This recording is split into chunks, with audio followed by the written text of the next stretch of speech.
सावधान, मां लक्ष्मी ने स्वयं कहा है, अगर घर की ये 5 चीज किसी को दे दी जाए तो धन संपत्ति ही नहीं, सुख शांति भी सदा के लिए छिन जाएगी। क्या आप जानते हैं, आपके घर की 5 साधारण चीजें ही आपकी किस्मत तय करती हैं। मां लक्ष्मी ने चेतावनी दी है, गलती से भी इन्हें दान कर दिया तो घर में आ जाएगी भयंकर गरीबी।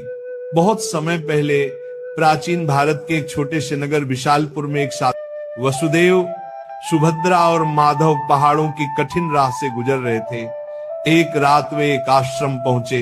वहां एक वृद्ध साध्वी ध्यान में लीन थी। साध्वी ने वसुदेव को देखकर मुस्कुराते हुए कहा, तुम्हें लक्ष्मी माता के 5 रहस्य जानने हैं ना? ध्यान से सुनो। ये पहली वस्तु है चूल्हे की राख, इसे किसी को मत दो, ये घर की लक्ष्मी को बाहर कर देती है। वसुदेव ने प्रणाम किया और रहस्य को याद कर लिया।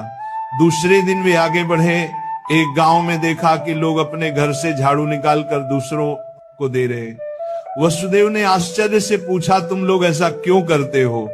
एक युवक बोला, हम मानते हैं कि पुराना झाड़ू देने से दरिद्रता चली जाती है। लेकिन तभी आकाश में गड़गड़ाहट हुई, जैसे स्वयं माता लक्ष्मी बोल रही हो, मूर्खों, झाड़ू लक्ष्मी का निवास है। ये घर की स्वच्छता और समृद्धि का प्रतीक है। इसे बाहर देने से लक्ष्मी घर से चली जाती है। वसुदेव को दूसरी वस्तु का भी रहस्य मिल गया, झाड़ू। तीसरा रहस्य उन्हें एक कुटिया में मिला। वहां एक वृद्ध साधक बैठे थे। उनके सामने दीपक जल रहा था। साधक ने कहा, बेटा, घर का जलता हुआ दीपक या उससे जली हुई लौ कभी किसी को मत दो। ये घर की ज्योति और आयु का प्रतीक है। इसे देने से सुख शांति चली जाती है। वसुदेव ने तीसरी वस्तु भी जान ली। आगे चलते चलते वे एक गांव पहुंचे। वहां एक परिवार ने अपने घर का नमक पड़ोसियों को उधार दिया।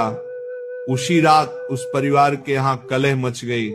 साध्वी ने समझाया, नमक रिश्तों की मिठास और स्थिरता का प्रतीक है। घर का नमक देना लक्ष्मी को अपमानित करना है।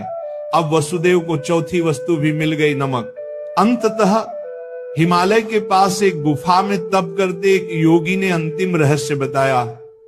योगी बोले, वसुदेव, 5वीं वस्तु है कपड़े का कोना या पल्लू। महिलाएं अक्सर पुराने कपड़े का पल्लू काट कर दे देती हैं, लेकिन यही स्त्री की लक्ष्मी और घर की मर्यादा का प्रतीक है। इसे देना घर के भाग्य को काटना है। अब 5 वस्तुएं स्पष्ट